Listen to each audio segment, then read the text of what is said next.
હું અગાઉ બી કહી ચૂક્યો છું ને આજે બી એ જ કહું છું કે 15ની પેનલ કોંગ્રેસની પેનલ આવવાની આવવાનું કારણ એ છે કે હું અહીંયા 30-40 વર્ષથી ધારાસભ્ય તરીકે છું. મારો દીકરો 10 વર્ષથી કોર્પોરેટર છે. આશીષ જોશી બી કોર્પોરેટર રહી ચૂક્યા છે.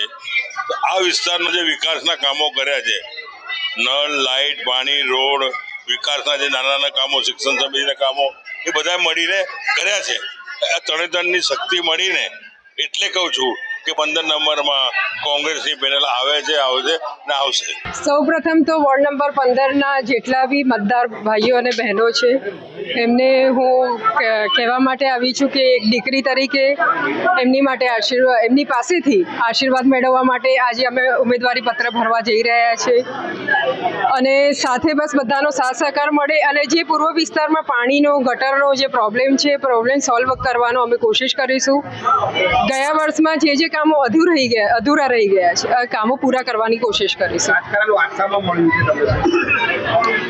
દેખો, રાજકારણ તો વારસામાં મળ્યું છે, પણ માનવતાની દ્રષ્ટિએ જે લોકસેવા મારા પિતાશ્રીએ કરી છે, રાજકારણ તો પછી છે, પહેલાં લોકસેવા છે. લોકસેવાની દ્રષ્ટિએ, માનવતાની દ્રષ્ટિએ લોકોની સેવા કરી છે. આજે વોર્ડ 15માંથી અમારી કોંગ્રેસ પાર્ટીની પેનલના ઉમેદવાર મારી સાથે નીલમબેન શ્રીવાસ્તવ, પારુલબેન પટેલ, રાજેન્દ્રભાઈ બારોટ, અમે ચારેય આજે કોંગ્રેસ પાર્ટીમાંથી ઉમેદવારી પત્ર ભરવા જઈ રહ્યા છે અને આપ જુઓ કે સમગ્ર વોર્ડ 15ની જનતાનો અમને આશીર્વાદ છે, ખૂબ સારો પ્રતિસાદ છે.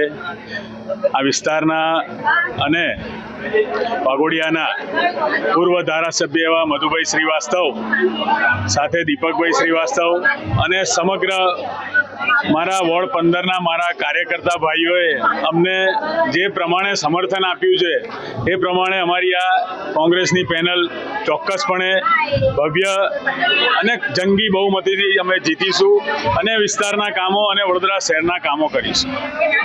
એક વાત સામે આવી રહી છે, હર્ષ સંઘવી દ્વારા ખાસ કરીને વડોદરા શહેરમાં વોર્ડ નંબર 1, 14, 15 અને 16 ખાસ બેઠક કરવામાં આવી છે. એ લોકોને હવે બીક લાગી રહી છે કે આ કોંગ્રેસની બેઠકો એ લોકો જીતશે. એ જ બતાવે છે જનતાનો પ્રતિસાદ ગયો છે. એમની પાસે તો તમામ ગૃહમંત્રી તરીકે તમામ રિપોર્ટો પણ હોય કે વડોદરા શહેરમાં વોર્ડ 15ની જનતાએ મન બનાવી ચૂક્યું છે કે આ વખતે પરિવર્તન લાવવાનું છે અને અમે એ જ કમાયા છે, આ વિસ્તારનો વિશ્વાસ કમાયા છે.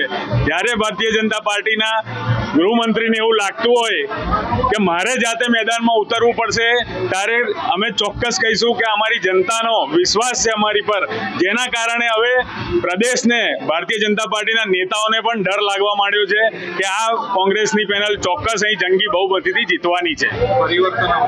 100% પરિવર્તન આવશે.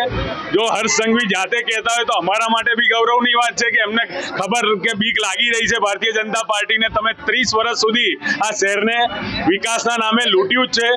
તમારા કાર્યકર્તાઓએ તમારા ઘર ભર્યા છે, કમલમ બનાવ્યું છે, પણ લોકોને ઘરની છતો આજે પણ ટપકી રહી છે. આજે જીવનનગરમાં પતરા લાગેલા છે મારા વોર્ડ 15ની અંદર. એનો જવાબ આવનાર દિવસમાં ચોક્કસ જનતા આપવાની છે.